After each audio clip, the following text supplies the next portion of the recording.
If you're planning to get your own ISBNs for your self published book, there's one detail many first time authors overlook. It's got nothing to do with barcodes or Amazon or other publishing platforms. It's your address. And today I'll tell you about what happens, why it matters, and one simple step that you can take to protect your privacy from the start. DIY Write Your Nonfiction Book. I'm MK Ranger. I'm a nonfiction book coach and self publishing guide, and I'm here to help you through the complex and convoluted processes that come with self publishing. My goal is to help you make informed decisions about how to get your book through that process. So let's talk about ISBNs and privacy considerations that many new authors don't learn about until after they've registered for their ISBNs. So, what's an ISBN? An ISBN is simply a unique identifier for your book, and you need one for each format of your book. So, if you're doing an audiobook, it needs one. If you're doing a paper book, it needs a different one. Hardcover, a different one.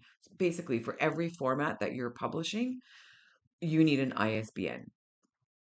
Um, think of it like it's a fingerprint for your book. So you might know that Amazon can give you free ISBNs for every format that you upload there. I think Ingram Spark, which is a distributor, also does that. Now, why should you bother getting your own ISBN if Amazon and other platforms give them to you for free? Well, fair question. When you use an ISBN that a platform has given you, it's always tied to that platform, which means you can't take that printed book or ebook with that number on it and put it somewhere else. You need your own ISBN. And you can use your own ISBNs, the same one on Amazon, print. You can use your own ISBNs across platforms. So, say you get one ISBN for your hardcover or your paperback, and then you want to put that paperback on another publisher's platform. You can use the same ISBN. As long as you own it, you can put it on your book and sell it on any platform. Maintain the control over all the data that's associated with your book, your publishing metadata. And I think that's a good idea if you're planning on a long-term author business. It's worth considering. Now, here's the part I wish authors knew before they apply for their ISBNs. When you register as a publisher, you're asked for your address, and that address will be included depending on all the countries that have their own ISBN provider where you go to apply. And by the way, in Canada, ISBNs are free. Um, Depending on the country, that information can be shared across a bunch of different databases. And a lot of those databases, like the Global Publishing Database, is publicly available, which means anyone can pick up your book, look at the publisher name, look it up in that database, and see your home address if you used your home address.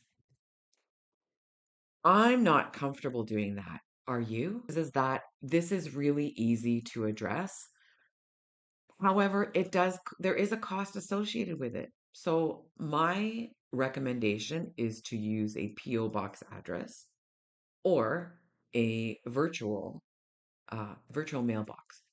Virtual mailbox has a subscription associated with it. I think it's probably $10 or $12 a month. A PO box here in Canada costs approximately $200 depending on where you get it. So the Canada Post one, I think, is $187 plus tax for a basic mailbox. You do need a real address so that you can get physical mail. And that's my recommendation to you. So, yes, I know it costs money. It is a small business expense, and if you're filing your taxes and claiming business expenses, then this is one of those expenses that you would put under there. I mean, I was gung ho on doing the entire self-publishing process for free, but I think this one is the one that I'm going to have to bite the bullet on. Um, I think it's worth it. You're not just paying for an address, you're creating a layer of separation between your personal life and your publishing business. For that extra layer of privacy, you personally are the one to decide whether that is a trade off that makes sense for you.